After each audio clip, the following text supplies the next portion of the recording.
Welcome to a mysterious journey where I will accompany you along a path filled with secrets and enigmas. I am the guide for this unique experience, and I am grateful for the trust you have placed in me by allowing me to share these moments with you. Here, we cross the boundaries of the known and enter dark territories where the real and the supernatural meet. Our journey today will take us through 3 unsettling tales, each more disconcerting than the last. At each stop, we will witness events that will challenge our understanding and raise questions about what lies beyond our comprehension. But remember, once the bus doors close, there will be no turning back. So, settle in, fasten your seatbelts, and get ready. The journey begins now. First stop, the fire. Good evening, everyone. Let me start with an event that occurred 2 years ago. At that time, tragedy struck a small tortilla shop in Mexico City. It was a modest place, family-owned, where the aroma of fresh tortillas filled the air. However, that night, something unimaginable happened. It was a critical period during the pandemic, and many people stayed connected through neighborhood messaging groups. I was part of one of these local groups in Gustavo A. Madero. Around 2 in the morning, my phone buzzed with alarming news. The tortilla shop was on fire. The usually quiet streets quickly turned into chaos, filled with sirens and hurried people. When I arrived at the scene, I saw firefighters battling the flames, which consumed the building with relentless fury. A gas tank was about to explode, making the setting even more terrifying. Fear was visible on everyone's face until a new message appeared in the group.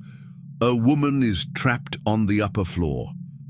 The words hung in the air, but when the firefighters went upstairs to rescue the supposed victim, they found no one. Then, one of the oldest residents of the neighborhood shared a disturbing photograph.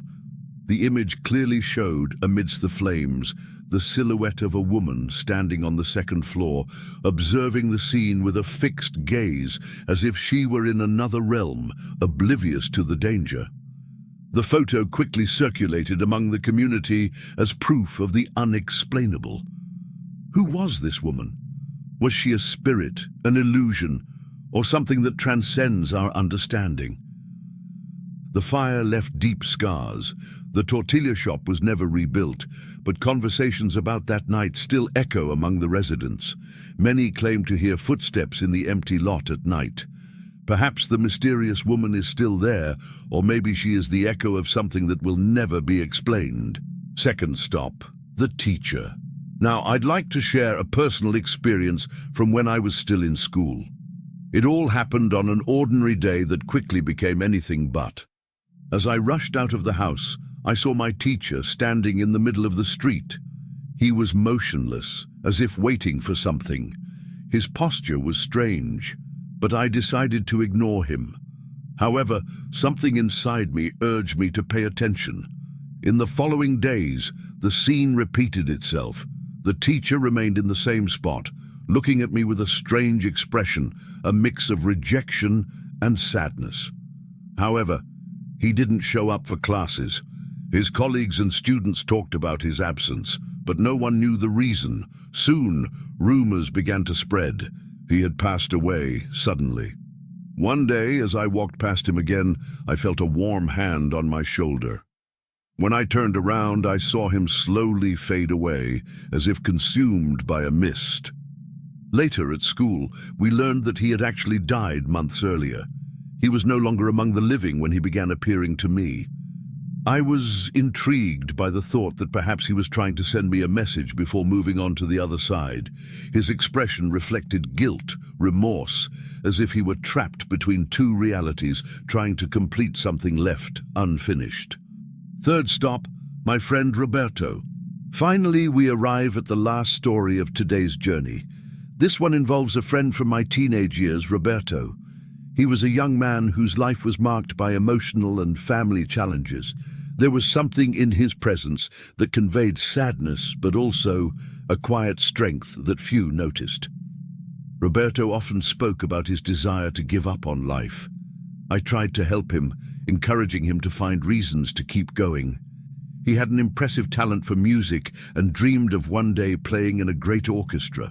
Unfortunately, he couldn't withstand the pain and tragically took his own life.